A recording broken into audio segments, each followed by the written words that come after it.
शांति शांति शांति।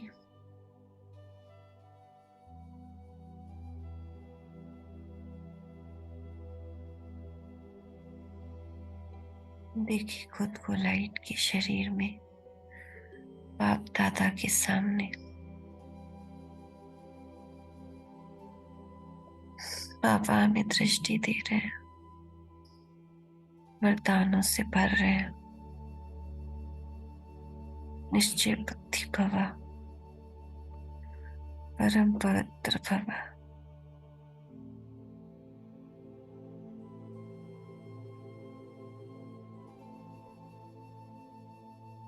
उनका वरद हस्त हमारे मस्तक पर।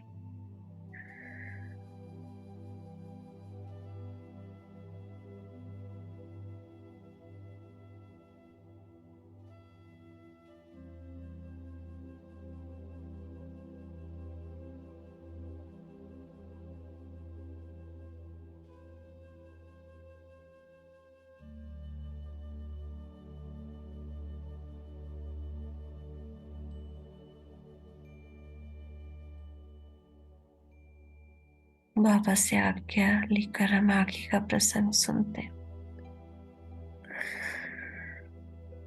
उन दिनों उसी वर्ष विश्व शांति सम्मेलन में सम्मिलित होने के लिए एक निमंत्रण आपो में यज्ञ माता के पास आया था। यह निमंत्रण पत्र शिवानंद जी ने ऋषिकेश से भेजा था। उन्होंने ही उस सम्मेलन का आयोजन किया था। यज्ञ माता ने ब्रह्म कुमारी दीदी मनमोहिनी जी, संतरी जी, गंगा जी तथा ब्रह्म कुमार आनंद किशोर को सम्मेलन के लिए ऋषिकेश भेजा था।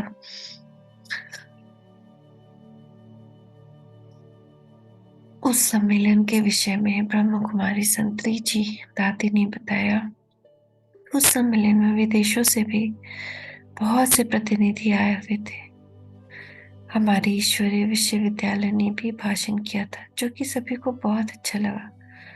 परंतु सम्मेलन में 2 दिन के कार्यक्रम के बाद तीसरे दिन आए हुए प्रतिनिधियों में झगड़ा हो गया। शायद ये झगड़ा इस कारण हुआ था कि भारत के विभिन्न धर्मों में कुछ देशी प्रतिनिधि विदेशी भाषा में उस सम्मेलन में बोले थे, परंतु कुछ एक हिंदी भाषी प्रतिनिधि ने इसका कड़ा विरोध किया और आखिर काफी गर्मागर्मी हुई। इस समय शिवानंद जी, जो हंसमुख और शांत प्रिय स्वभाव के थे, वहां उपस्थित नहीं थे। हमने मन में सोचा कि देखो, भाषा भेद, देश भेद आदि के आधार पर ऐसे शांति सम्मेलनों में धार्मिक नेता कहलाने वाले लोग भी आपस में लड़ते हैं और एक दूसरे पर कुर्सियां उठाकर फेंकते हैं। धर्म बुलाने की यह स्पष्ट लक्षण नहीं तो और क्या है। आज पवित्रता और शांति रूप स्वधर्म को छोड़कर सभी क्रोध, ईर्ष्या, द्वेष आदि के वशीभूत हैं।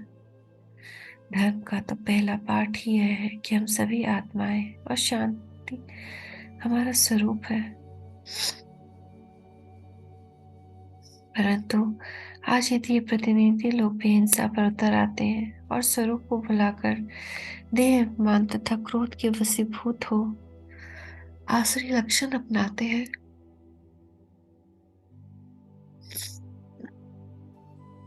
स्पष्ट है कि दैवी संपदा का जो प्राय लोप हो चुका है और अब स्वयं भगवान के अवतरण का समय है। आज की स्थिति के बारे में अभी ने ठीक ही कहा है।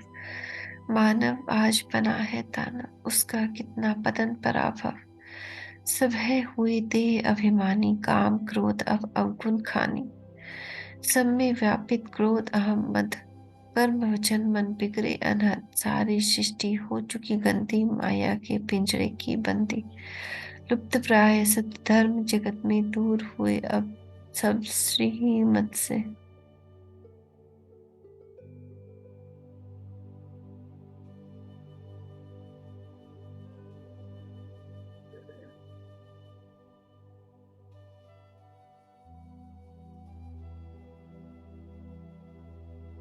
सारी सृष्टि हो चुकी गंदी, माया के पिंजरे की बंदी। लुप्त प्राय सत धर्म जगत में, दूर हुए सब श्रीमत से। साधु संत विद्वान भ्रमित हैं, वे भी क्रोधवश हुए पतित हैं। कौन करे पतितों को पावन, सिवा तुम्हारे हे परमात्मा। बाबा, सिवाय तुम्हारे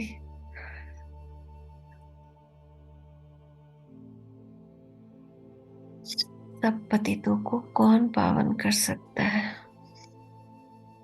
अस्तु एक दिन शिवानंद जी से हमसे विशेष वार्तालाप किया। उन्होंने यज्ञ पिता का कुशल समाचार पूछा और कहा कि सचमुच उनका ये कमाल है कि उन्होंने इतनी माताओं कन्या को ऐसा उच्च बनाया है। फिर वह बोले, क्या आप यज्ञवत्सों में लड़ाई झगड़ा नहीं होता? मैंने कहा, नहीं, हमें शिक्षा ही यह मिलती है कि आत्मिक दृष्टि को अपनाना है, दिव्य गुण धारण करने और गुण ग्राहक बनना है। हम तो सभी एक ईश्वरीय कुल के सदस्यों की तरह यज्ञ पिता है, यज्ञ माता है, और हम उनके धर्म के बच्चे हैं। हम सभी प्रेम से रहते हैं। शिवानंद जी बोले, कमाल है। मैंने तो यहाँ बहुत यत्न किया है कि माताएं भी यहाँ आध्यात्मिक लाभ उठाएं।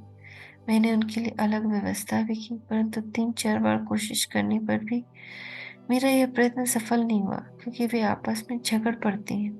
अब 250-300 माताएं कन्या एक साथ 14 वर्ष तक इकट्ठा हुई, ये बहुत बड़ी बात है। दादा ने यह बहुत अद्भुत और सराहनीय कार्य किया है।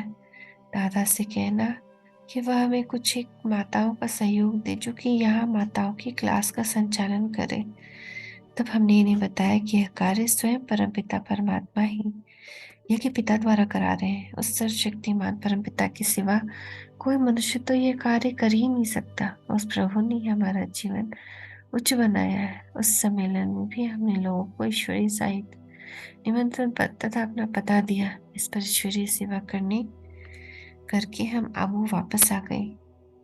इधर दिल्ली में इन दिनों ब्रह्म कुमारी बहनों को एक माता ने लाला जगन्नाथ जी की धर्मशाला के निकट ही अपने घर पे आमंत्रित किया, और अब वे वहाँ सत्संग करती थी। सत्संग में आने वाले भाई बहन अब ईश्वरीय ज्ञान पर बहुत ही मुग्ध थे।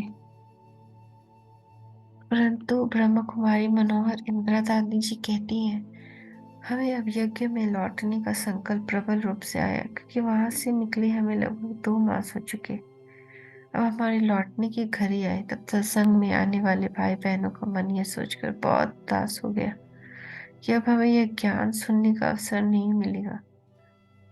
उन्हें न जाने के लिए बहुत आग्रह किया, परंतु हमें तो जाना ही था। इस प्रकार हम कुछ दिल्ली में अलौकिक सेवा करके अपने उस निमंत्रण का सब पूरा करके वापस आबू लौट आए। दूसरी एक वर्षवी इसी प्रकार कुछ एक दिन में ज्ञान सेवा करके लौट आए। बाबा ने देखा कि ये थोड़े से दिन कुछ ही आत्माओं की सेवा कर वापस लौट आए हैं। जैसे छोटे बच्चे घर में ही रहने पर खुश रहते हैं, घर से निकल कर धंधा करना इन्हें पहले पहले अच्छा नहीं लगता है। आपने देखा कि वैसे ही अभी यज्ञ वत्सों को दूसरी आत्माओं की ज्ञान सेवा करने का इतना शौक नहीं है। अतः बाबा ने आपने हमें फिर से मनुष्य आत्माओं के प्रति उपकार तथा करुणा की भावना बढ़नी शुरू की। आप कहते, बच्ची, अब आपको केवल अपने दैहिक संबंधियों की ज्ञान सेवा नहीं करनी, बल्कि जितनी ही मनुष्य आत्माएं सृष्टि में, ये सभी भी तो आत्मिक नाते से आपके संबंधी हैं। अतः इन सभी पर ज्ञानामृत की वर्षा करके इन्हें निहाल करना है। बच्चों, अंधों की लाठी बनना है। ये ठीक है कि आपकी जो मित्र संबंधी शुरू में आपका विरोध करते थे और जिन्होंने आप पर अत्याचार किए थे, उनको आपने ईश्वरीय संदेश देकर अपना कर्तव्य पालन किया।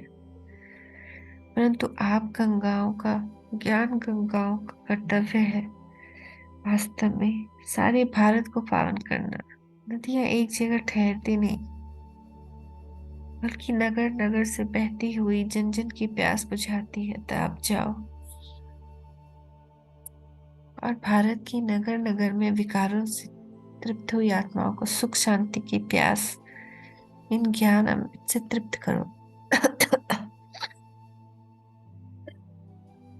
तब बाबा ने के इन जोरदार महावाक्यों को सुनकर हम दैवी बहनों ने बैठकर ईश्वरीय सेवा की योजना बनाई।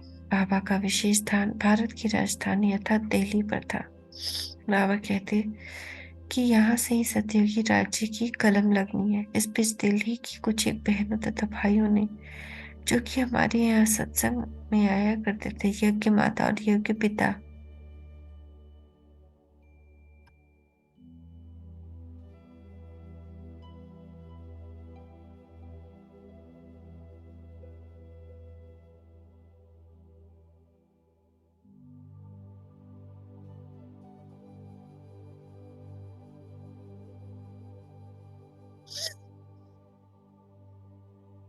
को एक पत्र लिखा कि हम ज्ञानामृत के बिना तड़प रहे हैं और ब्रह्मा कुमारी बहनें हमें छोड़कर वापस आपके पास आ गई। उन बाबा की अनुनय किया कि ब्रह्मा कुमारी बहनों को वापस ज्ञान अमृत की वर्षा करने के लिए भेजा जाए। अतः अब आपने हमें फिर से जाने के लिए प्रेरित किया। कुछ एक दैवी बहन ने मिलकर ईश्वरीय सेवा की योजना बनाई। आखिर हम फिर दिल्ली के लिए रवाना हुई। ब्रह्म कुमारी ध्यानी जी, जो कि वर्तमान समय उस समय अम्बाला में ईश्वरीय सेवा में तत्पर थी और जिन्हें दिव्य दृष्टि भी प्राप्त है, लिखती है कि जब हम दिल्ली में पहुंची तो सत्संग की कई माताएं तथा कई भाई हमारे स्वागत के लिए आए थे। उन्होंने हमारे ठहरने के लिए प्रबंध तो पहले से ही कर दिया रखा था। अतः फिर से हमने ईश्वरीय ज्ञान की क्लास प्रातः तथा सायंकाल आरंभ कर दी। और दिल्ली के कई क्षेत्रों में तथा थियोसॉफिकल सोसाइटी आदि आदि धार्मिक स्थानों पर हमारे प्रवचन भी समय समय पर होते रहे।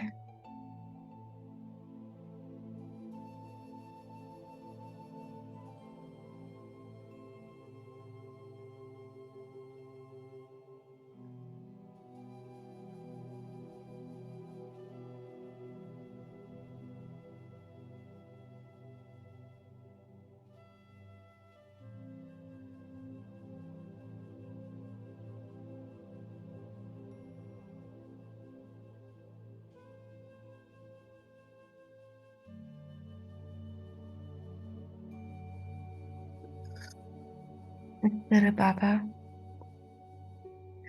आपने सभी ब्रह्मावत्सों से फिर से कार्य करवाया।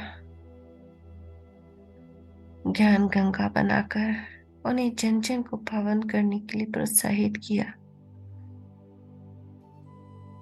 कितना सुंदर कार्य चल रहा था। शुक्रिया बाबा, शुक्रिया। ओम शांति, ओम शांति, ओम शांति।